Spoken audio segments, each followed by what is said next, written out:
And welcome to the XRNYC Science Speaker Series, brought to you by the Extinction Rebellion Science Rebels Affinity Group, which besides getting together this wonderful series that we're on part 3 of now, having had Michael Mann and Samuel Muniz before. Also put on outreach events related to science and also provide scientific references and resources to Extinction Rebellion members. So tonight we're so excited to have John Cook, and in a minute he will be introduced, and followed by his talk. We'll have question and answer, and then a few minutes about how you can get involved with XRNYC. So before we introduce the speaker, let us get to know you.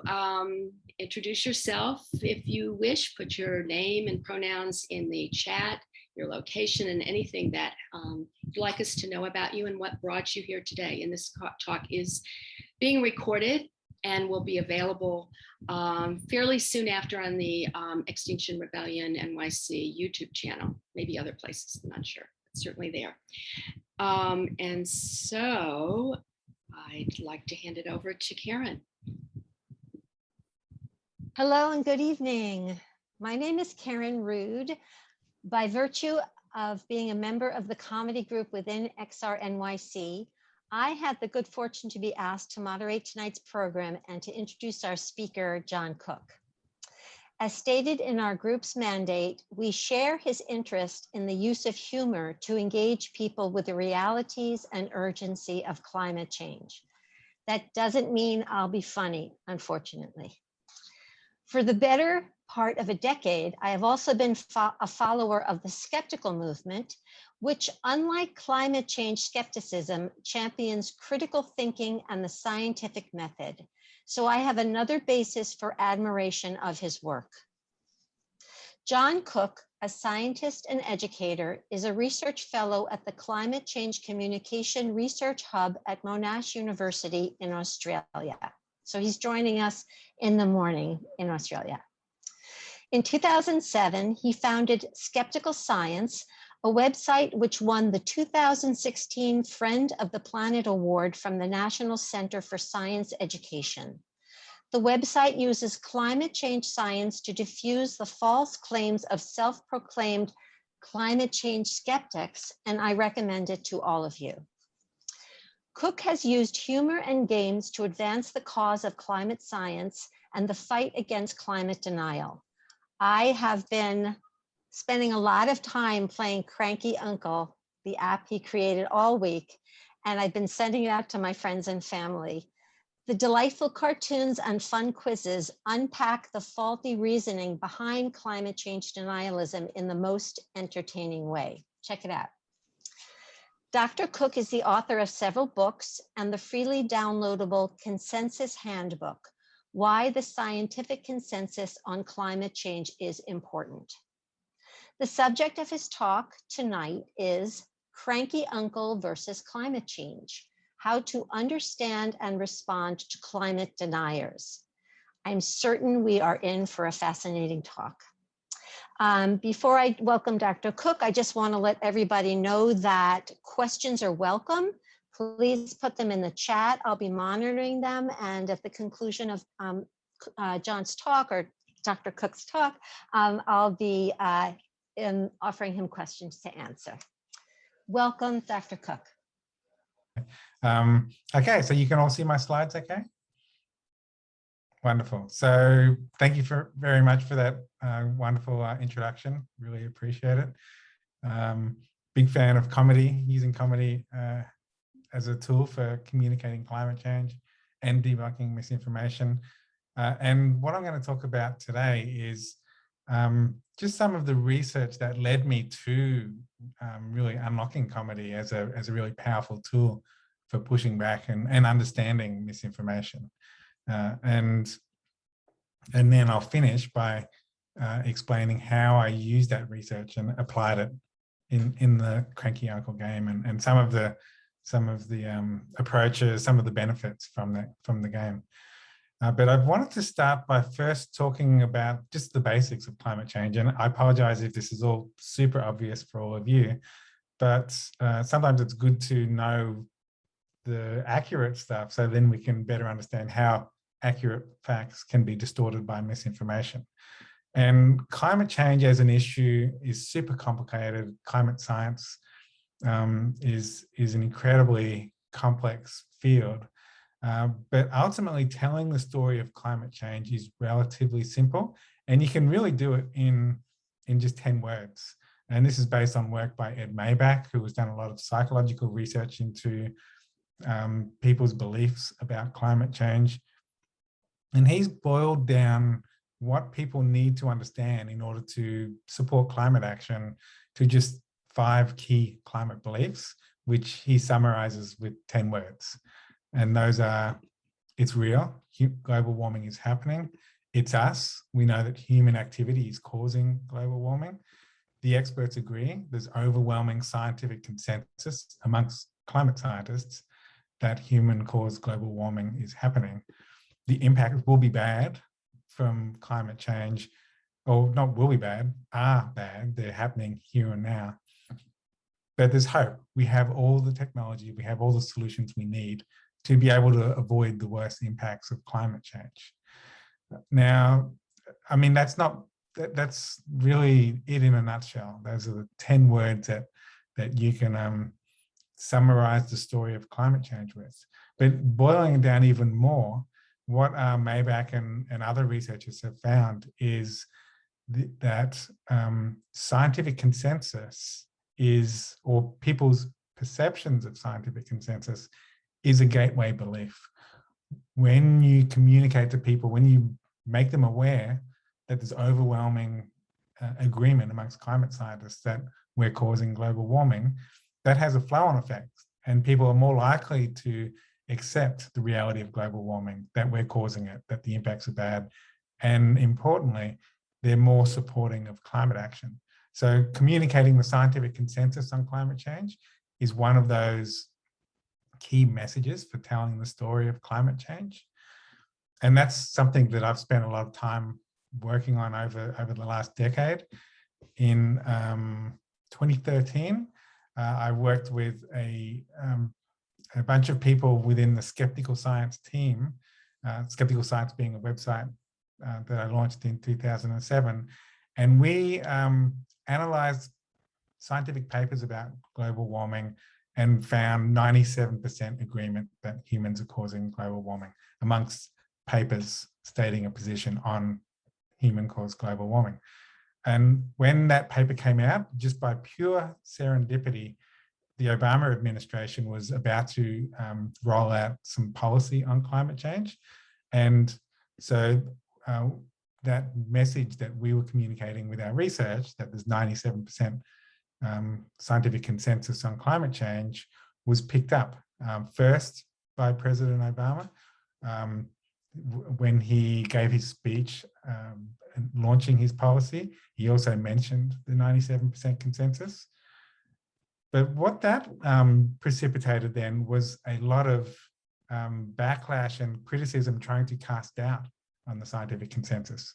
And so we saw a lot of conservative politicians who were trying to delay climate action also casting doubt on the scientific consensus.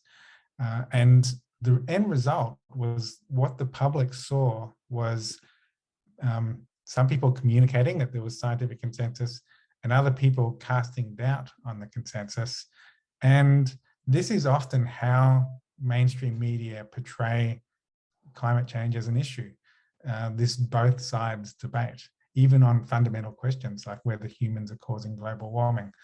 And so this brings me to, I guess, the key question of this talk, or one key question, kind of the formative question, is what happens when people see issues, scientific issues, covered with this balanced, like this false balanced way.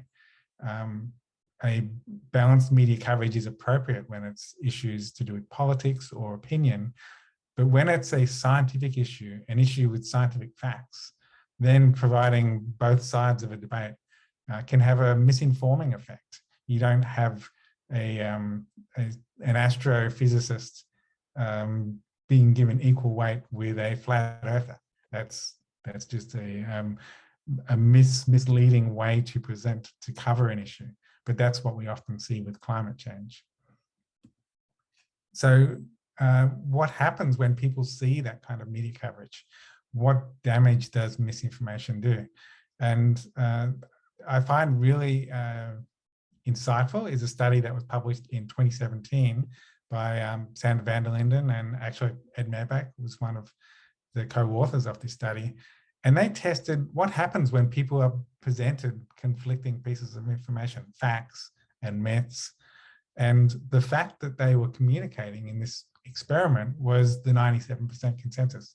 So they had this experiment, they had one group in the experiment who was shown just the 97% consensus, and another group was shown misinformation casting doubt on the consensus. And this is what happened with these two groups. The first group were the people shown the consensus, and they found there was a strong positive effect. Facts work. Communicating facts about climate change do have a positive effect. It raises their perceptions about climate change. It also increases their support for climate action. But they also found with the second group that misinformation also works in causing a negative effect. It reduces people's understanding of climate change, and it decreases their support for climate action. But the really interesting thing in the experiment was what happens when people are presented both facts and myths. What they found was the two cancel each other out.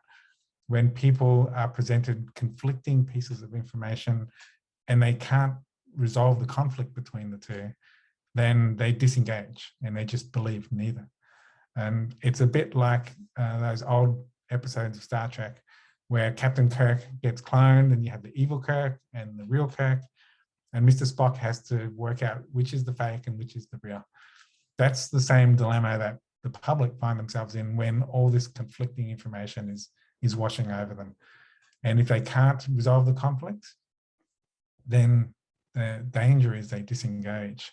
And this has a lot of consequences for any of us who are engaging with the public about climate change or any facts, trying to communicate any accurate information to people.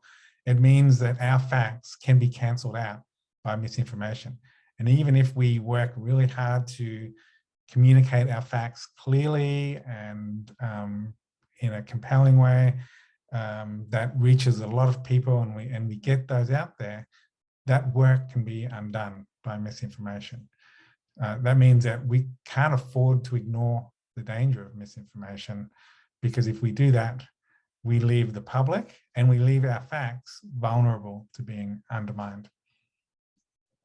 The good news, though, is that dynamic of facts cancelling out myths also points to how we can address misinformation and neutralize it. If the problem is people being unable to resolve the conflict between fact and myth, then the answer is give them the tools to be able to resolve the conflict. And to do that, there's a branch of psychological research called inoculation theory that provides the tools, the approach that can help us fight misinformation. Inoculation theory basically takes the idea of vaccination and applies it to knowledge. By exposing people to a weakened form of misinformation, we can build up their immunity so that when they encounter the actual misinformation, they're less likely to be misinformed. Now, in this experiment run by Sander van der Linden, with another group, they inoculated them before showing them the misinformation. And this is an excerpt of the inoculation. And it basically explains several of the ways that the misinformation misled. It explained the techniques used to distort the facts. For example, it was an online petition, so anyone could sign up for it, and there was not a great deal of quality control. So you had a lot of fake names like Star Wars characters and MASH characters. although 31,000 seems like a big number, a lot of scientists, it's actually a tiny fraction of the total number of science graduates in the US, less than 1%. So it was magnifying this number to make it look really big when it was actually a very tiny percentage. And lastly, it was anyone with a science degree could sign this petition. So you found computer scientists, veterinary scientists, medical scientists, mechanical engineers, but less than 0.1% of the people who signed the petition were actual climate scientists. So it was a whole bunch of people with irrelevant expertise. What the researchers found was when people were inoculated before being shown the misinformation, then, and the bar on the right of this chart here is the group who were inoculated.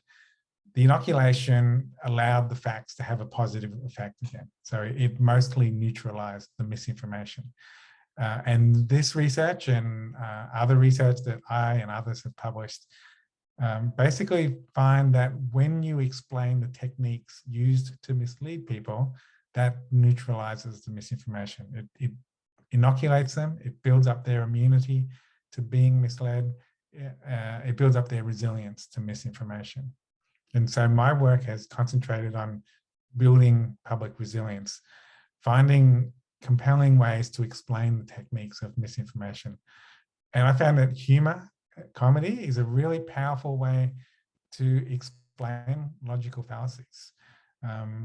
Basically, I was introduced to a technique called parallel argumentation by some critical thinking philosophers, which involves take the logic of misinformation and transplant it into a parallel analogous situation. And the more extreme the parallel situation, the more obvious the logical flaw becomes.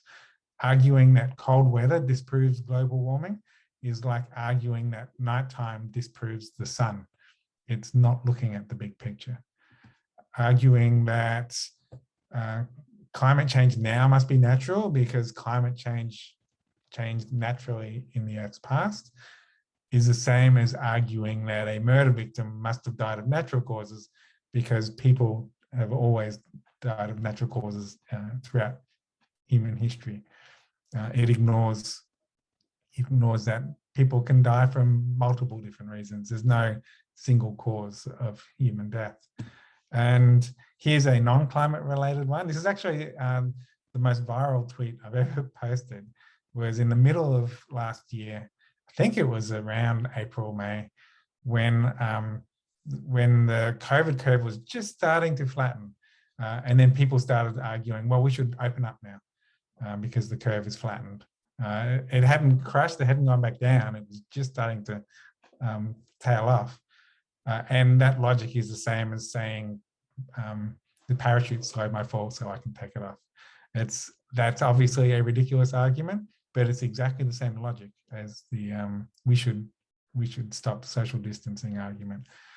So parallel arguments are a really accessible and entertaining way, but also educational way. It's a very concrete way to explain logical fallacies. More generally though, what I've been doing is making people aware of the techniques used to mislead. And I found a really useful framework for doing that is the 5 techniques of science denial, summarized with the acronym FLIC: fake experts, logical fallacies, impossible expectations, cherry picking, and conspiracy theories.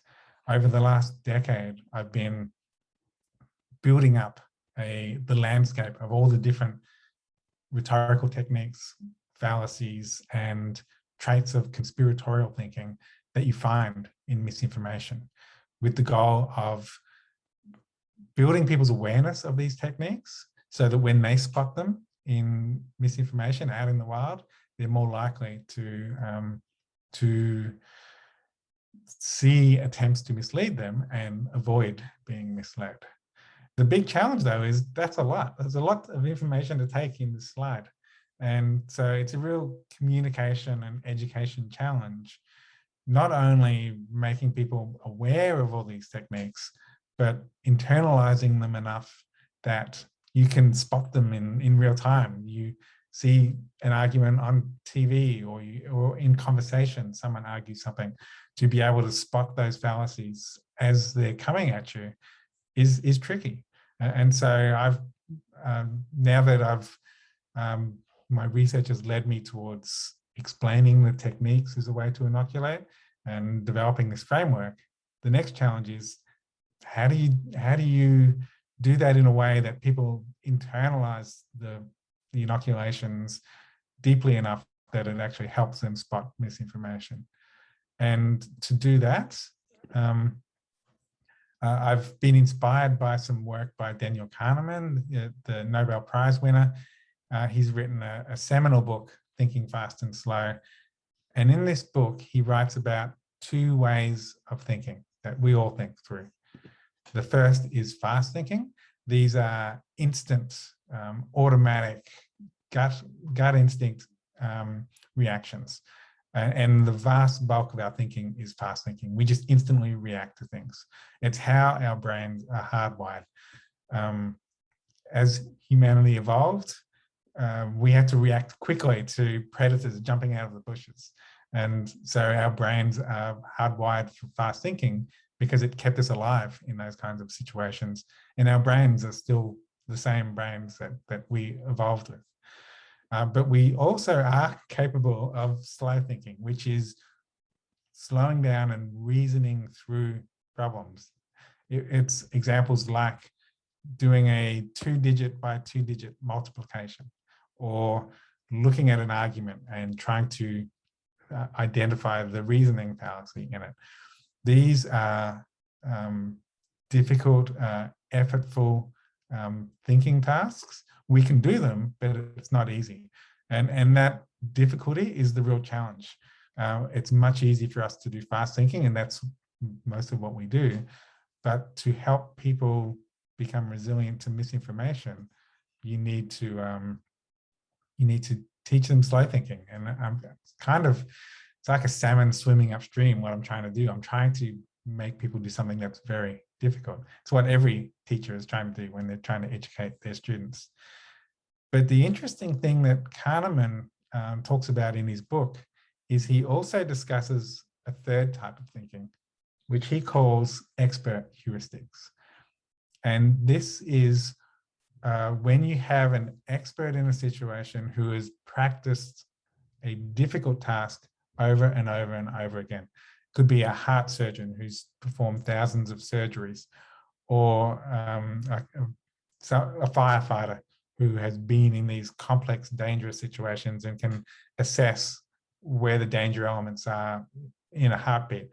And he can do that, or he or she can do that because they've been in that situation so many times. When we practice a difficult task over and over again, it becomes quicker and easier. And eventually that slow thinking task can become a fast thinking reaction. And so that idea of expert heuristics made me realize that if we can get people practicing critical thinking, that slow thinking task of analyzing and identifying fallacies in misinformation could become a fast thinking reaction. And so that's where games come in. What games do is they can incentivize people to repeat tasks like a critical thinking task over and over and over again until it gets easier and quicker. And identifying misleading techniques becomes second nature. And so over the last couple of years, I've been developing this game. It's called Cranky Uncle.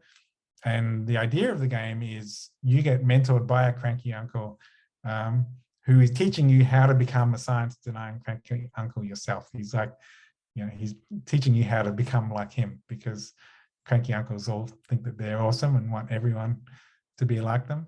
Everyone should be like them. And obviously there's a lot of humor, there's a lot of irony there, a bit of dark humor.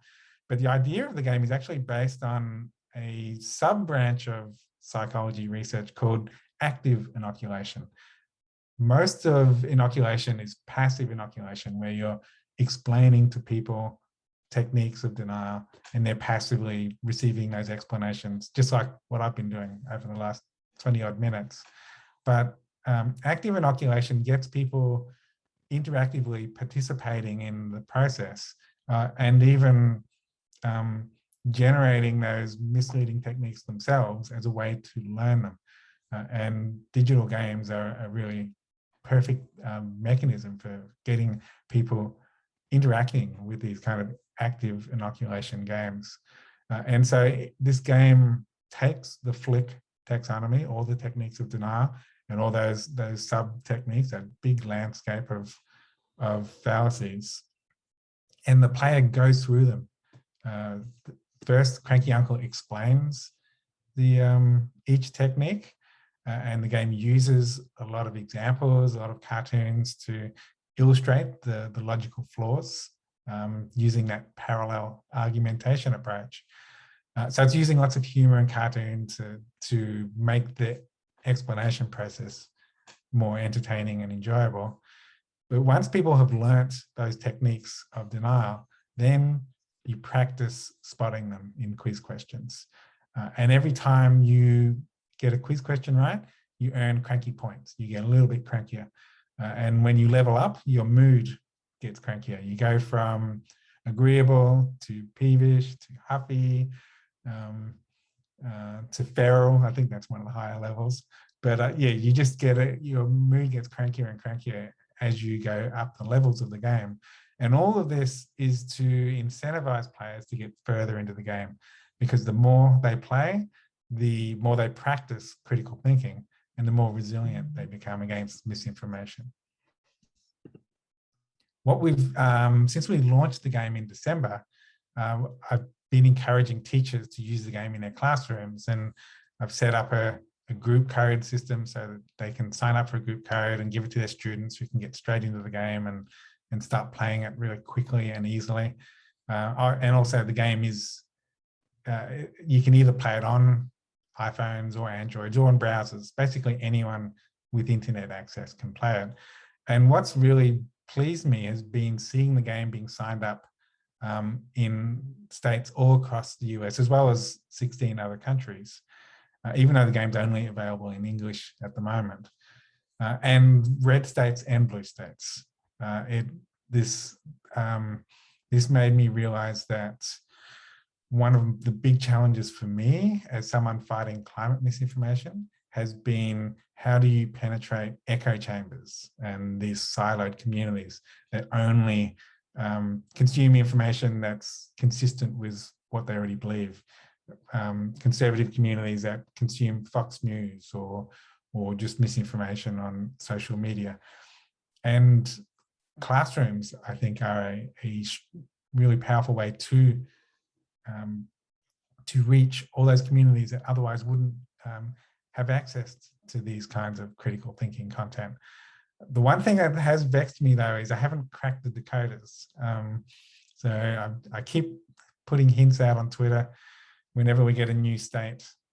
Still waiting for the decoders to sign up.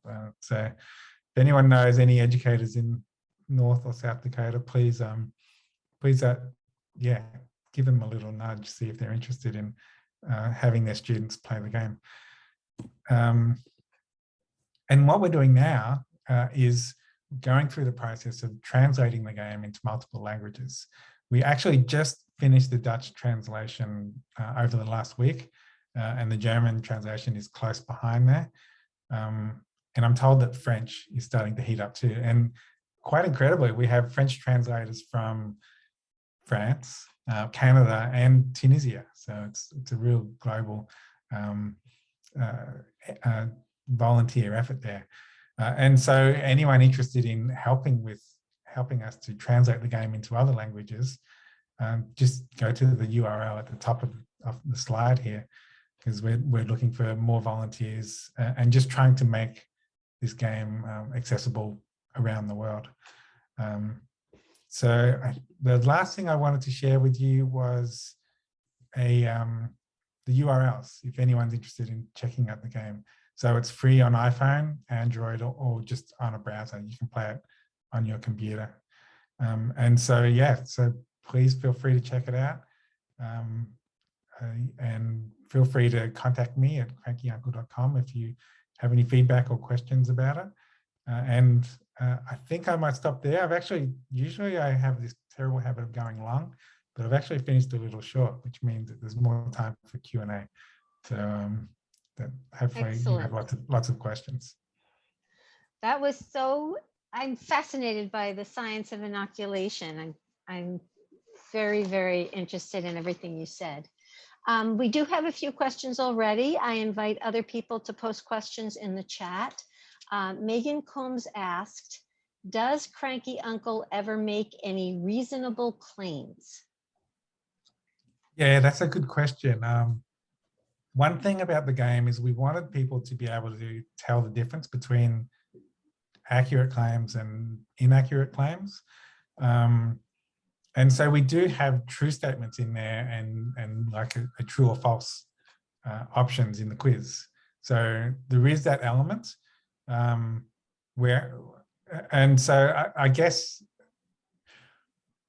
I guess another thing we've done, which is quite subtle, but I quite like the idea of, is we have some quizzes in there that are logically false, but with correct conclusions. For example, I'm trying to think of an example. One was, like, an example of a false argument was the weather is cold, therefore global warming isn't real. But then we have another statement, the weather is hot, that proves global warming is happening. Now, the conclusion is true. Well, the conclusion that global warming is happening is true, but the logic is false. It uses the same fallacy of anecdotal thinking that the cold weather argument uses. So yeah, we do encourage people to try to spot fallacies in any situation, regardless of what side it's on. And so I'll use arguments, like fallacious arguments that might be used to support religion, but also false arguments used to attack religion, such as ad hominem arguments. And so, yeah, it's the emphasis is on trying to get fallacies out of our arguments. Jessica B asked, what do the different colors of pins represent on the map that you presented? Yeah, that's a good question. Sorry, I should have specified that. So let me quickly go back to it. Nothing dramatic. It's just universities versus K-12. So we've had high schools, middle schools, and even some elementary schools sign up to use the game in their classrooms. And then we've also had universities. I'm pretty sure the red is K-12 and the blue is universities. I forget. If you go to crankyuncle.com, one of my more recent, there's a blog post there, US states getting cranky, and it specifies there which is red and which is blue. But it's more high schools than universities. So I think that I can double check that. There's a comment from Pat. I wish there were groups, Zoom or live, to practice these techniques. Do you know of anything like that exists? Practice in what sense? I guess practice. Pat, do you want to speak up for yourself? I can, right? Oh my gosh, it's Zoom. Yeah. I was just looking into the concept of how do you argue, how these ancient Greek studies of rhetoric and whatnot, and I was just fascinated, but I couldn't find any place to go study it or meet with others that are interested in honing skills this way. And but this seems like that's what that is, and it's great that it's online. That's God bless you. But living in New York, it seems like we should be able to meet up, some of us, and practice once we've studied a bit. My guess is probably the most likely place you would find that is local skeptic groups, which are really about critical thinking and evidence based. And like I've participated in the Committee for Skeptical Inquiry. They have these events. Well, they had these events back until recently in Vegas, including workshops on critical thinking. So I would start there. But yeah, one thing we've tried to do is try to not just have students playing the game in classrooms, but also encouraging lots of interactive exercises to go with it. One is role playing, where like I would have a classroom and I would split them into groups where you would have a role play a conversation about climate change, where one person plays the cranky uncle, the other person is trying to convince them of climate change. And so the cranky uncle person has to try to use the arguments that they've just learnt in the game, and the other person has to try to spot them and respond to them. And usually we'll have a couple other people on looking who can watch and then give feedback and then swap roles. Like, everyone kind of tries playing the different roles. And it's another really powerful example of active inoculation. Learn the techniques of denial by trying to do them or trying to spot them in a conversation. And what people learn, I always get them to, at the end, reflect on what they learned from that experience is, it's a lot easier to be a cranky uncle than to be the person arguing the facts and the evidence and trying to be accurate, because the cranky uncle can say anything. And also, whenever they get maneuvered into a corner with the facts, they just shift the goalpost and switch to something else. And secondly, it is hard to think on the fly. It is hard to, unless you've practiced, unless you've, for example, played through the game and practiced a lot, it is hard to spot those fallacies. But one practical tip I give people is you don't have to be kind of a sharpshooter, gunfighter, that fallacy, this fallacy, you just committed false dichotomy, that was ad hominem. I think that in a conversation, that's actually a bit confrontational anyway, and a more practical and I think productive approach in conversation is encourage people to articulate why they believe what they believe. It's almost like a way to deconstruct their argument, and encourage them to or try to flesh out what are the unstated assumptions or the hidden premises in their arguments, because that's where you usually find where an argument might go wrong. And you can do that in a way that can be done with empathy and curiosity, rather than confrontationally, and have a productive conversation with a person, genuinely trying to understand why they believe what they believe. But that can also lead to identifying what might be weak points in their arguments. So can inoculation be used on an individual basis? If we learn these techniques, can we implement them in conversations? Do you have any tips for how to use them without alienating the person we're talking to? Yeah, well, definitely yes to your first question. There's a phrase I love in the inoculation research called PostInoculation Talk, which is a finding that when people are inoculated, then they're more likely to talk about the issue with other people.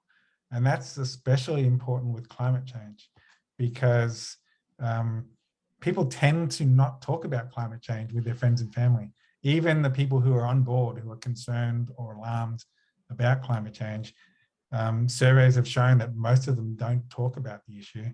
And the main reason is because they're worried about pushback. They're worried about the cranky uncle throwing an argument at them that they don't know how to answer, and they're made to look stupid. And people sort of self-censor because of that, or they're worried about confrontations. So the inoculation does empower people to talk about issues, knowing that if those counter arguments come back, they're prepared for them. As for how to have those conversations in a non-confrontational way, I've been there personally. Like I've had arguments with or conversation, vigorous discussions with my father-in-law, who were both climate deniers, and I think that you don't have to win an argument. You don't have to have them reeling in the, you know, like in the firm grasp of your logic or anything. Often it can be useful just to send those social signals that you care about this issue. With my own dad, eventually he actually changed his mind, but this happened over a period of years. And I don't think there was one killer fact or winning point in an argument that was it. I think it was more just me just being there and having those conversations over years. So I think willingness and persistence, just showing up, I think can make a big difference. We don't have to be super experts and know everything to be able to have conversations. Just letting people know that we care about this issue and why we care about it can make a big difference. Thank you so much. This has been just fascinating and given me a lot of new tools to use. I'm sure all of us feel that way. If there are more questions people have, is there somewhere that they can reach you or forward them to you? Go to crankyuncle.com or skepticalscience.com, but crankyuncle.com is a more direct way. And there's a contact page there. You can just fill that out and yeah, send me any questions. Thank you so much for coming today. I know you have another class you need to get, morning class you need to get to, but we're really delighted that you spent time with us, and really our heartfelt thanks. Yeah, my pleasure. Thanks so much for inviting me, and thank you all for coming and for your questions.